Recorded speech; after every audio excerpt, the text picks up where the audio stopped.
कुछ होगा वो तो जान रहे हैं बाकी जो है मुंडन, जो कि खौर कहते हैं, खौर होने के बाद अभी जो बाबा जी लोग आए हैं अभी आत्मा के शांति के लिए। दोस्तों कि जैसे कि आप वीडियो देखें मालती चौहान के बारे में, विष्णुराज के बारे में, तो विष्णुराज ने बाल मुंडन करवाए हुए हैं और उसमें दिखाया जा रहा है कहीं ना कहीं विष्णुराज बोल रहे हैं कि इसे मुझे जेल से छोड़ा गया है कुछ दिन के लिए। और बात करते हैं दोस्तों कि ये दोनों का इनको छोड़ दिया गया है, इनको जैसे विधि व्यवहार करने के लिए। मालती चौहान का जो पति थे ना, तो उसके क्रियाक्रम के लिए हिंदू धर्म में जो भी होता है, और ये तो खुद बोल रहे हैं कि इसे पंडित जी के अनुसार जो बात कहे हैं हिंदू धर्म में होता है जो हो रहा है।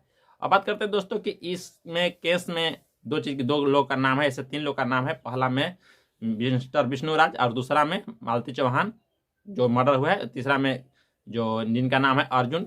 और सबसे मेन जो किसका क्रिया का जो है ना रचयिता, जिसका नाम है गोरखपुरिया भौजी। गोरखपुरिया भौजी को भी तलाश में ले रहा है पुलिस और बहुत जल्द वो गिरफ्तार हो जाएंगे, क्योंकि गोरखपुरिया भौजी का ही मेन मास्टरमाइंड है। क्योंकि मास्टरमाइंड उनको है, उनको कहना था कि विष्णुराज मेरे चैनल से बहुत ज़्यादा आगे जा चुके हैं और उन्हें किसी तरह से लड़ाई लगाकर उनको फंसाया गया है। दोस्तों आप लोग का क्या लगता है कमेंट बॉक्स में अपना राय दे सकते हैं, क्योंकि इसमें किनका दोष है मालती चौहान के मरने में, विष्णुराज के या अर्जुन का या गोरखपुरिया भौजी का? आप लोग के कमेंट के इंतजार है दोस्तों। तो थैंक यू दोस्तों, चलते हैं।